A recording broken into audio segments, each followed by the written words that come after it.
Welcome to today's daily message.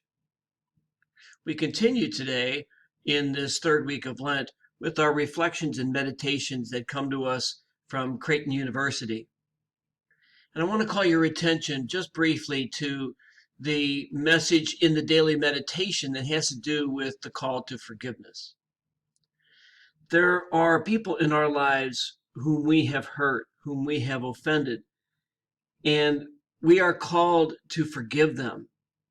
We're called to forgive them every single time. It's one of the most challenging teachings in the gospel and in our Christian faith. At the same time, we're called to forgive ourselves. We've all made mistakes. We've all done things that we regret. And so we're called to reflect and think about today how we should forgive ourselves. Give ourselves another chance. Give ourselves another opportunity to become closer to God and to the people in our lives. Thank you so much for watching today. Stay safe, stay healthy, and happy St. Patrick's Day.